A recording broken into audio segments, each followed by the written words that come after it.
The morning was ordinary. Yuna sat near the window in her classroom. She was 17 years old. She had long black hair and quiet eyes. Most people thought she was shy. Most people were wrong. Her history teacher, Mr. Kang, was talking about wars from long ago. Yuna listened with one ear.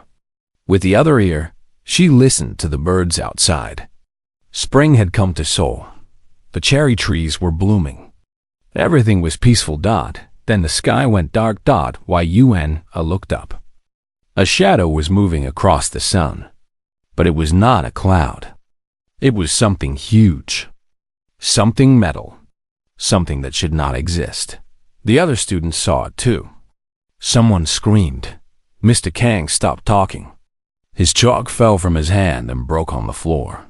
3 massive ships hung in the sky above the city. They were black and shaped like insects. Smaller ships came out of them like babies leaving their mother. These smaller ships flew down toward the ground. One of them was coming straight toward the school. Yuna did not scream. She did not run.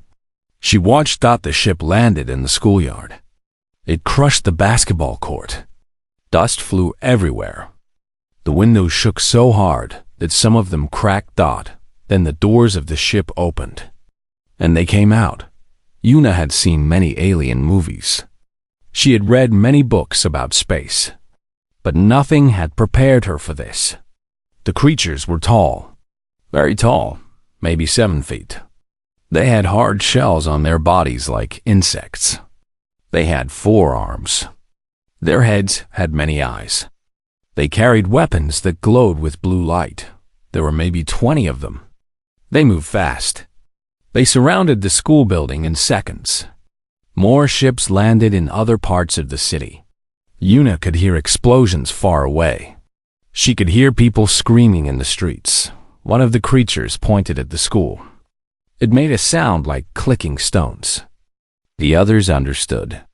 They moved toward the building. Mr. Kang finally spoke. His voice was shaking. Everyone get under your desks. Stay calm. Stay quiet. But Yuna knew that hiding would not help. These creatures had crossed the stars to come here. They would not be stopped by wooden desks. The door of the classroom exploded inward. 2 of the creatures stood there. They were even more terrifying up close. Yuna could smell them. They smelled like metal and something sour. One of them made clicking sounds. A small device on its chest translated the sounds into Korean. All humans will come. Now, no resistance. Resistance means death. The students cried. Some of them could not move. The creatures did not wait. They grabbed students and pushed them toward the door. They were not gentle. Hyan, Yuna's friend, tried to help a fallen girl. A creature hit him with its weapon. Not a shot, just a hit. But Hyan flew across the room and crashed into the wall. Yuna went to him. He was alive. His nose was bleeding. I am okay, he whispered. I am okay. Can you walk? Yuna asked. Yes. Then walk. Do not fight them. Not yet. Hyan looked at her with confused eyes. Not yet? What did that mean? The creatures pushed all the students and teachers into the gymnasium. Other classes were already there. The whole school, maybe 500 people, all sitting on the floor, all afraid. Armed creatures stood at every door. More of them walked between the rows of humans. They were looking, watching, waiting. Then he came in. This one was different. He was taller than the others. His shell was darker. He had marks on his chest that looked like metals. He walked slowly. The other creatures moved away from him. They lowered their heads when he passed. He was the leader. He walked to the center of the gymnasium. He looked at the humans. His many eyes moved slowly across the crowd. Then he spoke. His translation device made his voice loud. I am Commander Vel of the Tauric Empire. Your planet is now under our control. Your cities will serve us. Your people will work for us. This is not a request. This is truth. Those who obey will live. Those who resist will die. There is no third choice. Nobody spoke. Nobody moved. The only sounds were crying and heavy breathing. Commander Vel continued. We have conquered 12 worlds. 12 species have joined our empire. Some fought. They are gone now. Some obeyed. They still live. Choose wisely, humans. Mr. Kang stood up. His legs were shaking, but he stood. You cannot do this. We have rights. We have governments. The world will fight back. You will never. A soldier raised its weapon. Blue light began to glow at the end. No. The voice was small but clear. Everyone looked. Yuna was standing. She was so small compared to the creatures. She looked like a child standing before giants. Commander Vel raised one of his 4 hands. The soldier lowered its weapon. The commander looked at Yuna with interest. You speak against my soldier. Why? Yuna's heart was beating fast, but her voice was calm. I have a question for you, Commander. Some students gasped. Was she crazy? But Vel did not seem angry. He seemed curious. A question. From a child. Interesting. Ask. Yuna took a small breath. What happens to empires that rely only on fear? The gymnasium went completely silent. Even the soldiers stopped moving. Commander Vel stared at Yuna for a long time. His many eyes studied her face. She did not look away. She did not blink. Finally, the commander made a sound. It might have been a laugh. Or it might have been something else. You are brave, little human. Or stupid. I have not decided which. Maybe both, Yuna said. Vel stared at her for another moment. Then he turned away. He walked toward the exit. At the door, he stopped. He spoke without looking back. Do not kill the teacher. Not today. Then he left. Mr. Kang sat down heavily. He was breathing hard. Sweat covered his face. Hyan grabbed Yuna's arm and pulled her down. What are you doing? He whispered. Are you trying to die? Yuna did not answer. She was watching the door where Commander Vel had gone. She was thinking. The aliens had weapons. They had ships. They had power. But power was not everything. Yuna knew this from history. She knew this from books. She knew this from watching people. Every empire had cracks. Every leader had fears.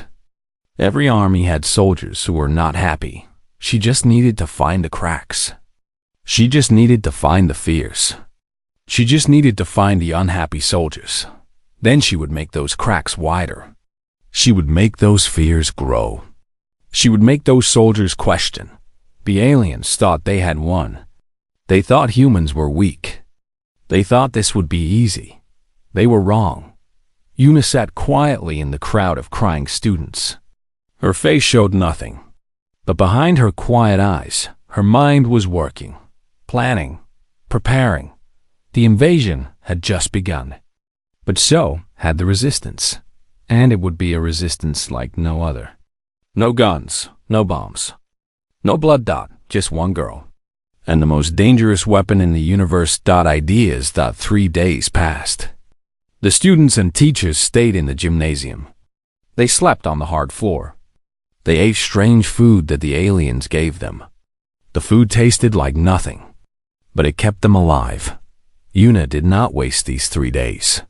While others cried or slept or prayed, she watched. She watched everything. She watched how the soldiers moved. She watched how they talked to each other. She watched who gave orders and who followed them. She watched their faces when they thought no one was looking. And she learned. The Torak had a strict order. Commander Vel was at the top. Below him was another officer. This one was called Sub-Commander Asa. He was almost as tall as Vel. His shell was lighter in color. He had a scar across one of his eyes. Yuna noticed something about Asa. Every time Vel gave an order, Asa's 4 hands would tighten. Just a little. Just for a moment. But Yuna saw it. Asa was not happy. Asa did not like following orders. Asa wanted to give orders himself. She also noticed something else. The soldiers were not all the same. Some of them had shells like Vel and Asa, but many of them looked different. Their shells were different colors. Their bodies were different shapes. Some had only 2 arms. Some had 6 eyes instead of many. These soldiers were not Torak. They came from other worlds. They had been conquered. Now they fought for the empire that had taken their freedom. Yuna stored all of this information in her mind. Every detail. Every small thing. She was building a picture. A map. A plan. Hyan sat beside her on the 3rd day. His nose had healed, but his spirit was broken. "What are we going to do?" he asked. "They have taken everything. The news said the whole world is under their control. Every country. Every city. We have lost." Yuna shook her head slowly. "We have not lost. We have just begun." "What do you mean?" Yuna pointed with her eyes.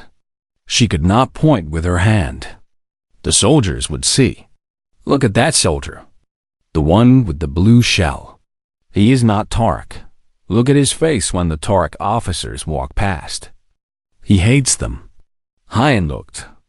He saw nothing special. "So what? He still has a weapon. He will still kill us if we resist." "Maybe," Yuna said. "Or maybe he's waiting for a reason not to." Before Hyan could answer, the gymnasium doors opened. Commander Vel walked in. Behind him came Asa and several soldiers. The humans went quiet. Fear filled the room like cold water. Vel walked to the center. He looked around at the humans. Then he spoke. "You have been good. You have not resisted. This is wise. Soon, you will be moved to work camps. You will serve the Empire. Your lives will continue. This is better than death." Nobody spoke. Nobody dared. Then Yuna raised her hand. The soldiers looked confused. Raising a hand meant nothing in their culture. But Vel remembered this girl. The brave one. Or the stupid one. He had not decided. "You again," he said. "What do you want?" Yuna stood up slowly. "Commander, may I ask a question about your culture? I am curious about the Torak Empire." Some students looked at her with horror. Others looked at her with confusion. Was she trying to be friendly with the enemy? Vel made his clicking laugh sound. "You are curious about us? Strange. Most conquered people only want to know how to survive." "I want to understand," Yuna said. "Understanding helps survival." Vel thought about this. Then he nodded. "Ask your question, little human." Yuna spoke clearly so everyone could hear, including Asa, including the soldiers. "On your homeworld, how does someone become commander? Is the position passed from father to child? Or must it be earned?" Asa's body went stiff. Yuna saw it. She had hit something true. Vel answered proudly. "The Torak do not give power by blood. Power is earned through conquest. Through victory. I have conquered 3 worlds myself. This is why I lead." Yuna nodded thoughtfully. "I see. That is very fair. So the soldiers who fight the hardest should rise the highest." "Yes, this is our way." Yuna paused. Then she said, loud enough for Asa and the nearby soldiers to hear, "Then those who conquer the most must feel angry when others take credit for their victories. When they do the work, but someone else gets the glory." The gymnasium went very quiet. Asa was staring at Yuna now. His eyes were intense. Yuna did not look at him. She kept her eyes on Vel, but she knew Asa was listening. She knew her words were going into his mind like small knives. Vel's many eyes narrowed. He was not stupid. He understood that something had just happened. But he could not say what. He could not punish the girl for asking a question about culture. "You think too much, little human," Vel said finally. "Thinking is dangerous." "I am sorry, Commander," Una said with a small bow. "I was only curious." Vel stared at her for a long moment. Then he turned and walked away. Asa followed. But at the door, Asa looked back at Una. Their eyes met for just 1 second. Then he was gone. Hyam grabbed Una's arm again. "What was that?" "What are you doing?" Una sat down calmly. "I am planting seeds." "Seeds?" "Ideas. Small ideas. They grow slowly, but they grow strong." Nari, the class president, moved closer. She had been watching Una for 3 days. She had seen how Una watched everything. How Una never panicked. How Una seemed to be waiting for something. "You have a plan," Nari said quietly. It was not a question. Una looked at her. "Not a complete plan." "Not yet. But I am building one. What can I do?" Una thought for a moment. Then she said, "Watch the soldiers. Learn their faces. Notice which ones look tired. Which ones look sad. Which ones look like they do not want to be here. Tell me what you see." Nari nodded. She did not ask why. She just trusted that Una had a reason. Over the next few hours, Nari watched.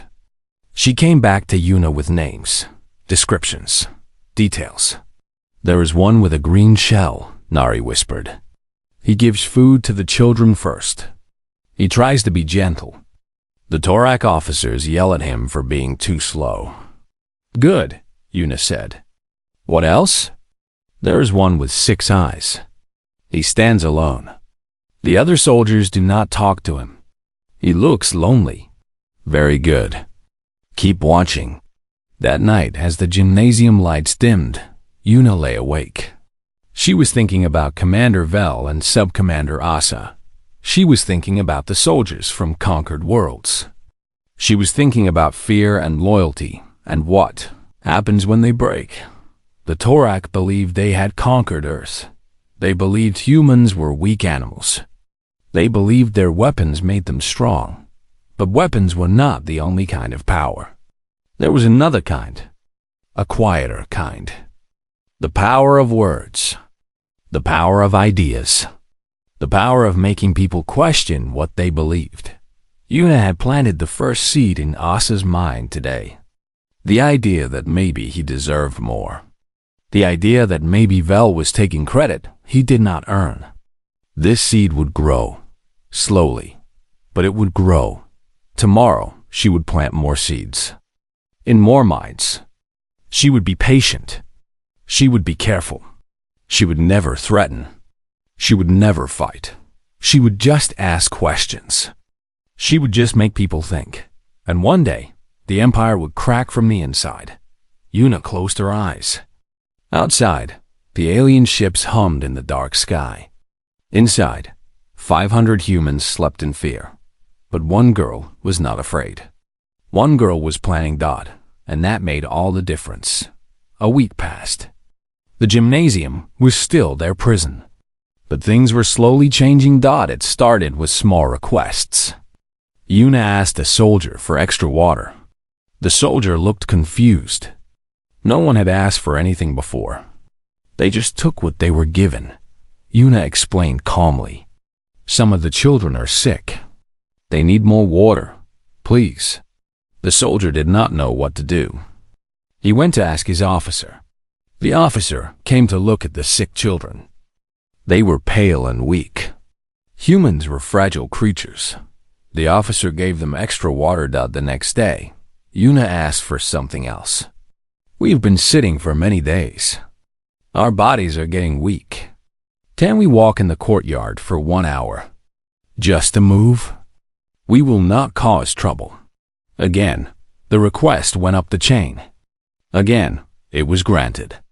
The humans were allowed to walk outside for 1 hour each day. The third day, Una asked for books. We are going crazy with nothing to do. Books will keep us calm. Calm humans are easier to control. This time, the answer came faster. Books were brought from the school library. Hyan watched all of this with growing surprise. How are you doing this? He asked. They are listening to you. Una explained quietly. Every time they say yes, they create a pattern. They start to see us as people who can ask for things. People who can negotiate. Not animals. Not slaves. People. But why does that matter? Because once they see us as people, it becomes harder to hurt us. Harder to kill us. Their minds change slowly. They do not even notice it happening. There was another reason too. Every time Commander Vel approved a request, his soldiers saw him giving things to humans. They saw him being soft. Some soldiers liked this. It made them feel better about their work. But other soldiers saw weakness. They saw a commander who could be pushed. This information went into their minds and stayed there. Una had another part of her plan. She began talking to individual soldiers. This was dangerous. Some soldiers would not respond. Some might hurt her for speaking to them. But Una was careful. She chose her targets well. She started with the soldier with the green shell. The one Nari had told her about. The one who was gentle with children. Thank you for the food yesterday, Una said to him one morning. The children liked it very much. The soldier looked surprised. No human had thanked him before. It is only duty, he said through his translator. What is your name? Una asked. The soldier hesitated.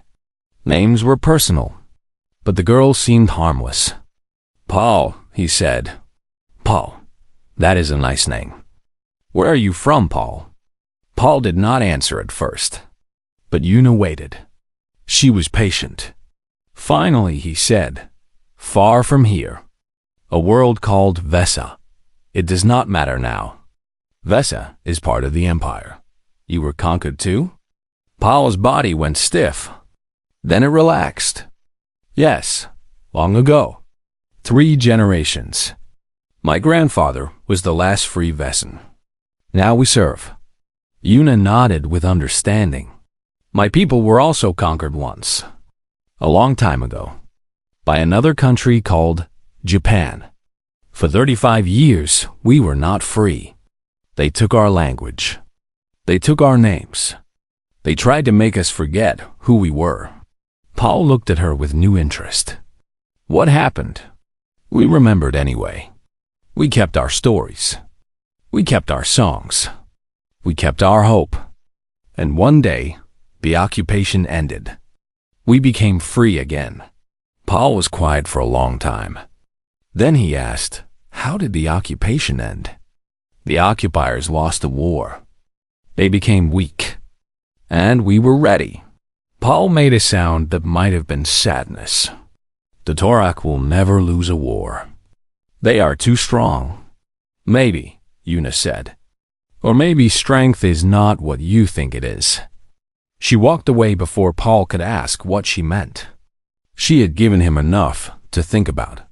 Too much too fast would make him suspicious. Over the next few days, Una talked to other soldiers. The lonely one with 6 eyes. His name was Ten. He came from a water world. He missed the ocean. He had not seen water in many years. Una told him about the ocean near Bizan, the beaches, the waves, the smell of salt in the air. Ten listened like a child hearing a bedtime story. She found others too. A soldier named Rak, who had lost his family in a rebellion. A soldier named Vox, who had been forced to fight since childhood. Each of them had a story. Each of them had pain. Each of them was more than just a soldier, an army. I organized the other students. Following Una's quiet instructions, they began treating the soldiers differently. Not with fear, not with anger, but with small kindnesses. A student offered a soldier part of her meal. Another student bowed politely when a soldier walked past. A child drew a picture and gave it to Paul. It showed a green creature standing under a sun. Paul kept the picture. The soldiers did not know what to do with this. Conquered people were supposed to hate them, fear them, not thank them, not smile at them, not give them gifts.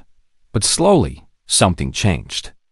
The soldiers began to see the humans differently. Not as animals, not as enemies, as people, as prisoners, yes, but people with faces, people with names, people with children who drew pictures. This was Yuna's plan. She was humanizing the humans. She was making the soldiers see them as real. And once you see someone as real, it becomes harder to do terrible things to them. Commander Vel did not notice these small changes. He was busy with larger things, controlling the city, sending reports to the Empire, planning the next phase of occupation. But Sub-Commander Asa noticed. He watched the girl with the quiet eyes.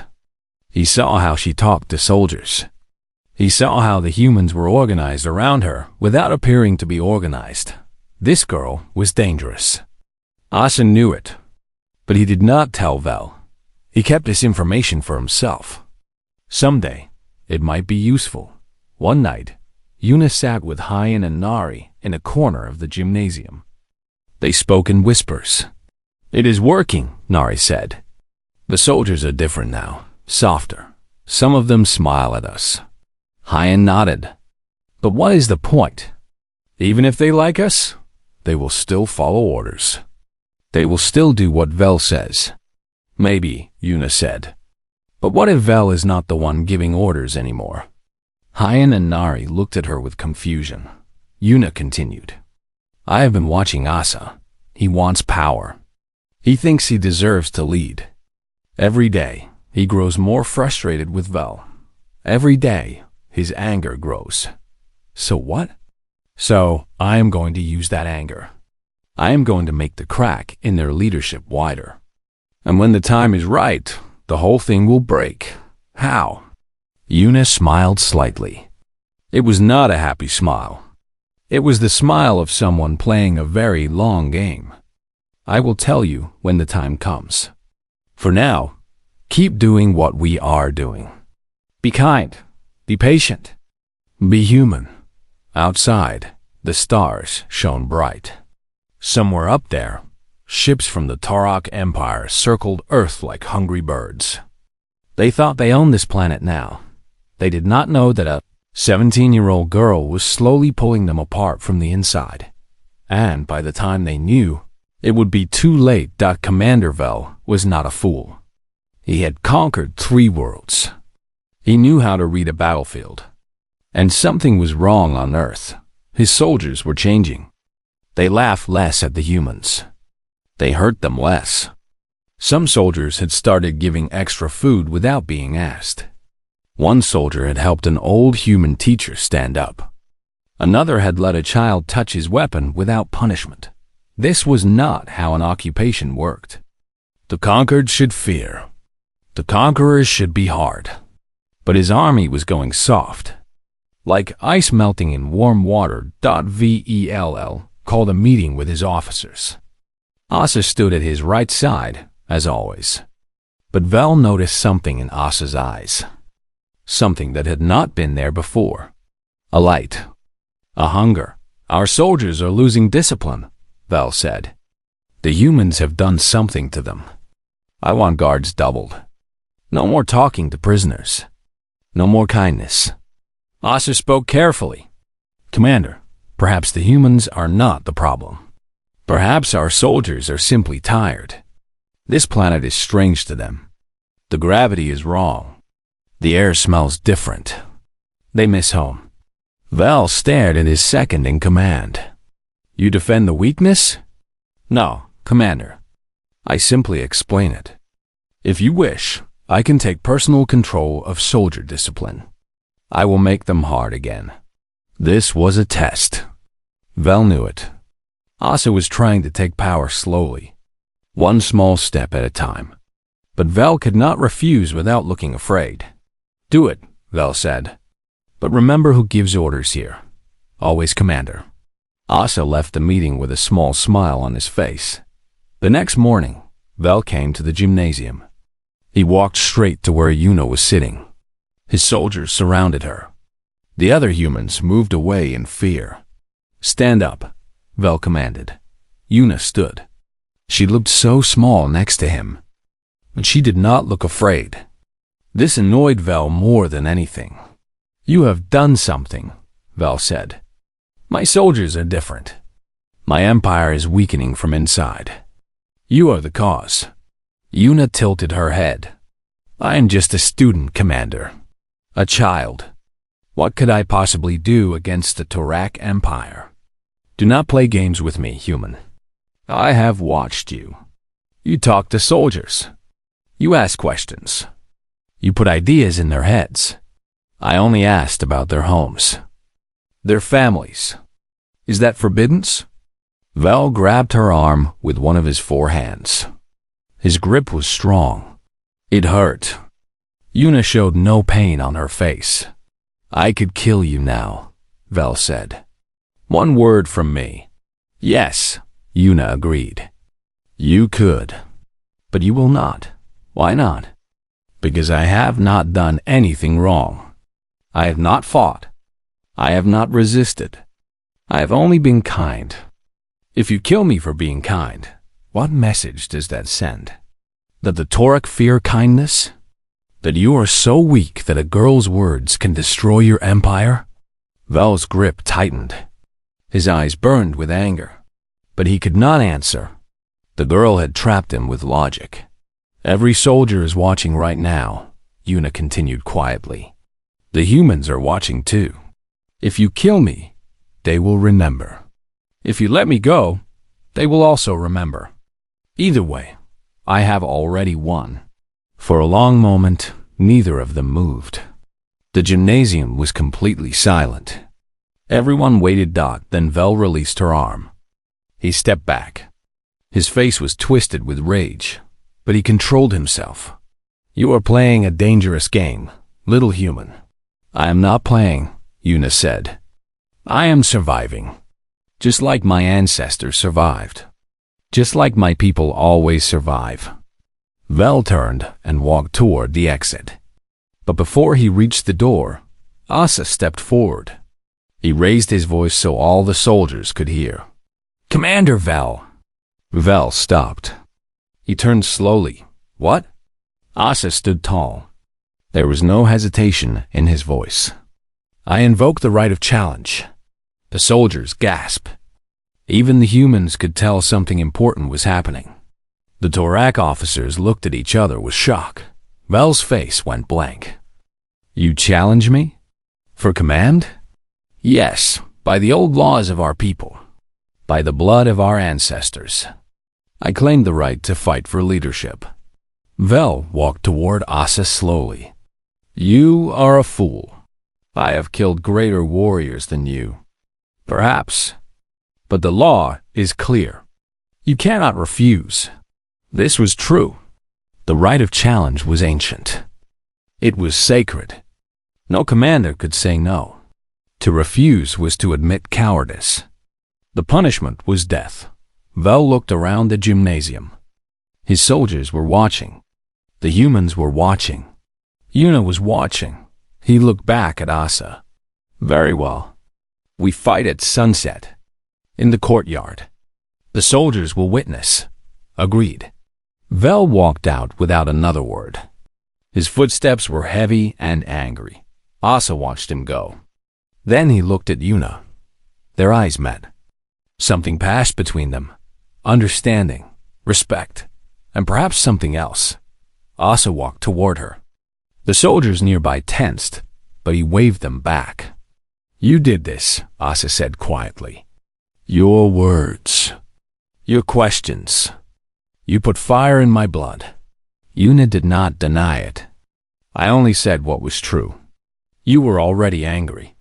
I just helped you see it. If I become commander, what do you want? This was the moment Yuna had been working toward. 2 weeks of watching. 2 weeks of planting seeds. All for this. I want you to listen, she said. After you win, I want to talk to you. That is all I ask. Asa studied her. You are strange, human.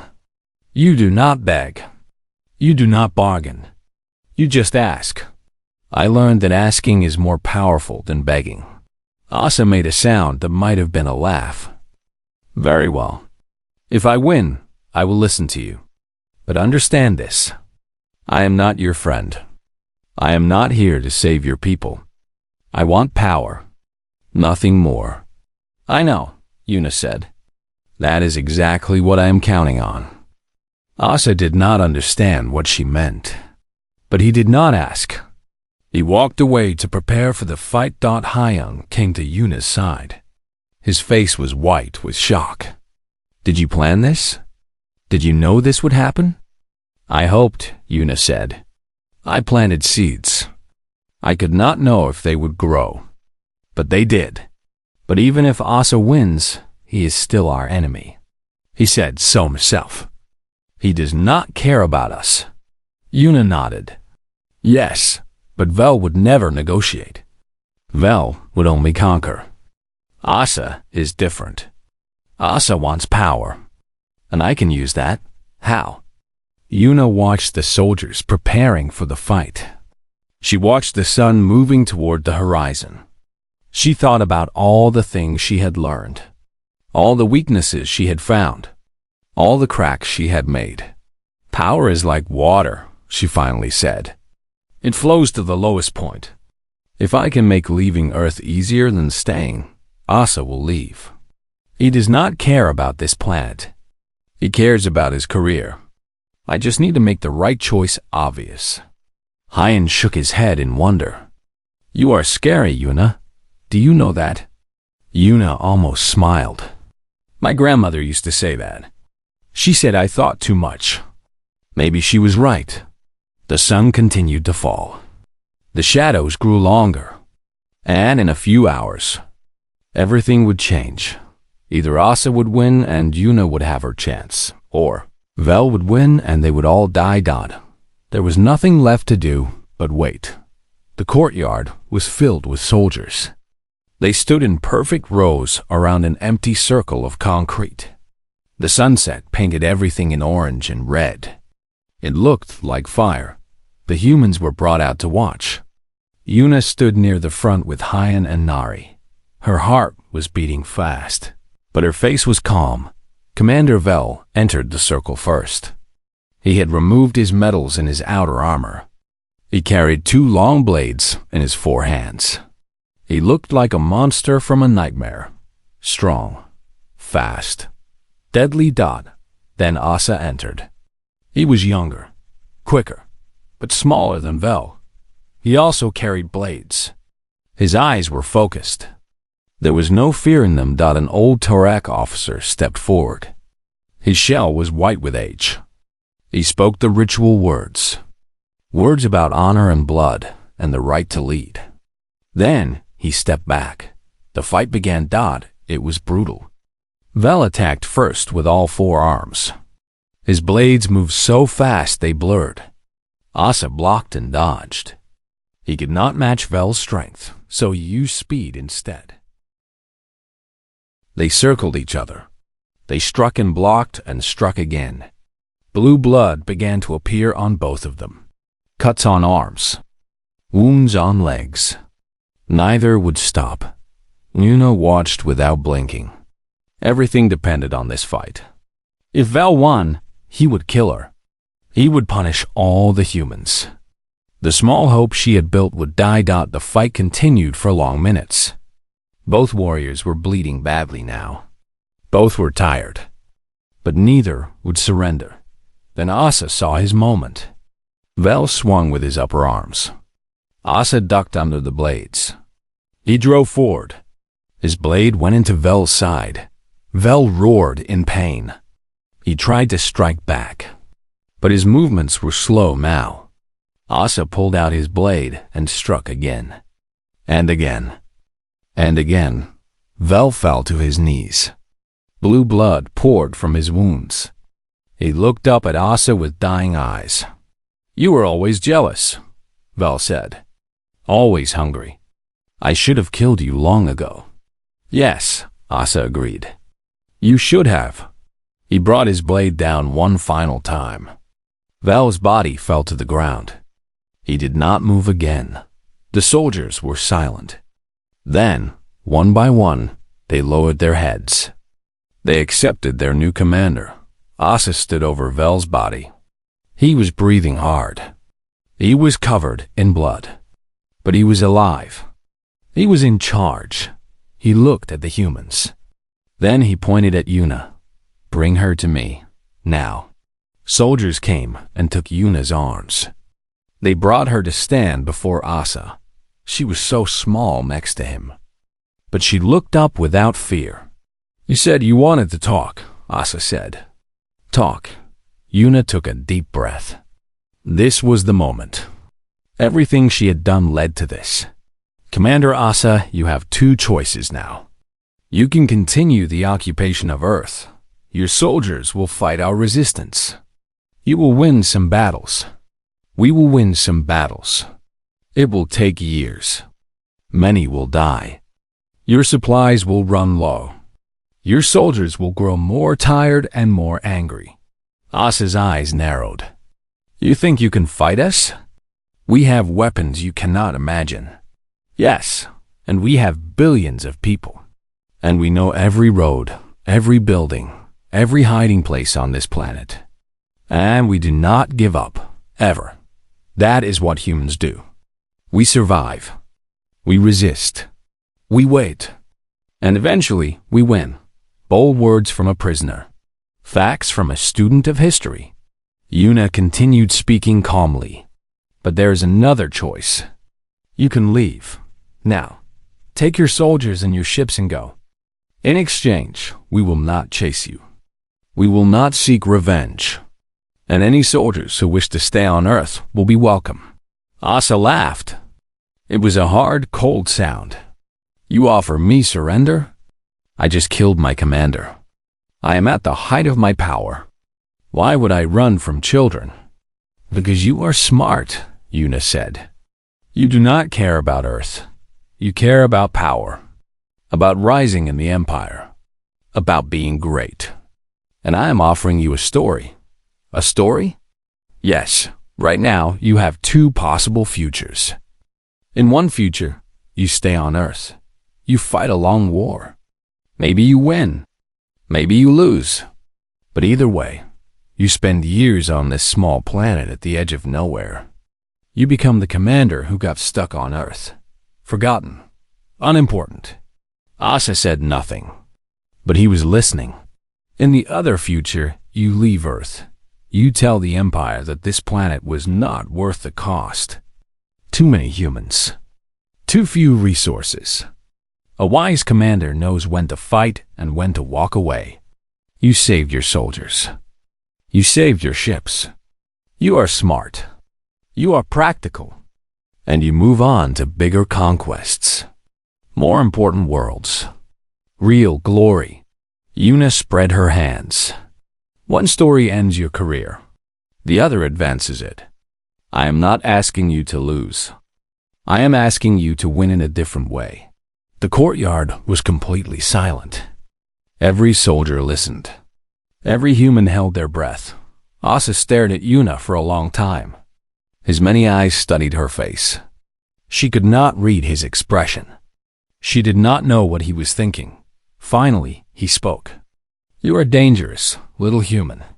If you were Torak, you would be a general by now. I am not Torak. I am Korean.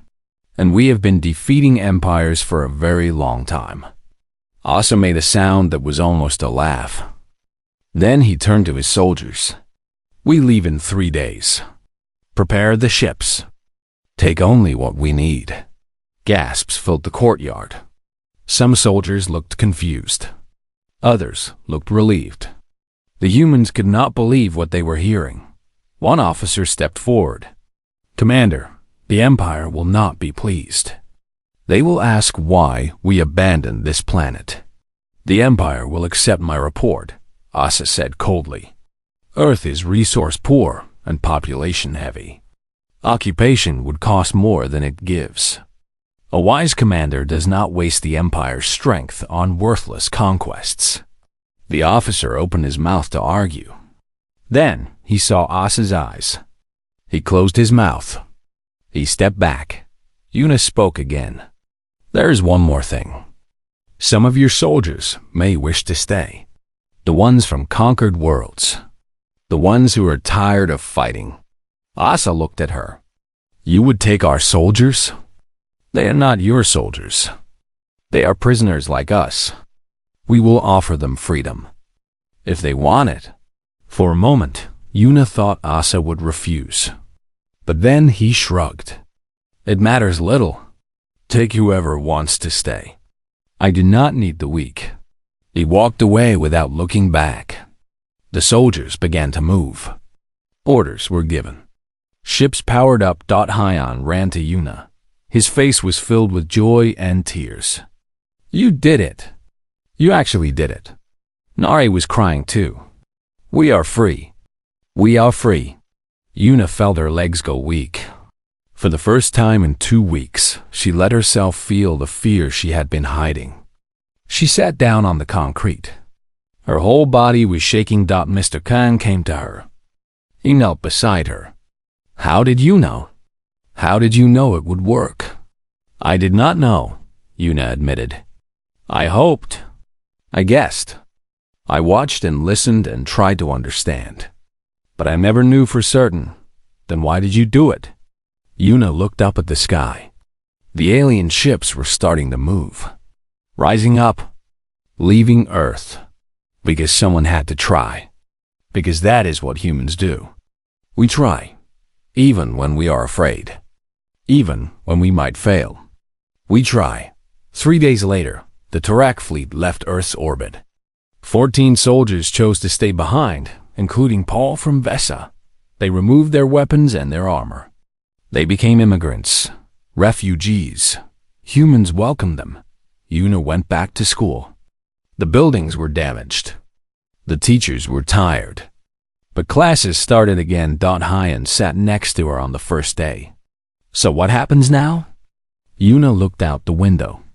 The sky was clear and blue. Now we rebuild. We learn. We prepare. Prepare for what? For next time. There are more empires out there. More invasions will come. And when they do, we will be ready. Hyan shook his head. You never stop thinking, do you? Una smiled. It was a real smile this time. Never. Years later, when Earth joined the galactic community, historians studied the Sol incident.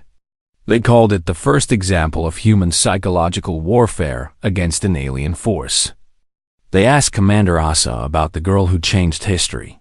He said only this. She understood something we did not. Conquest is temporary. Ideas are eternal.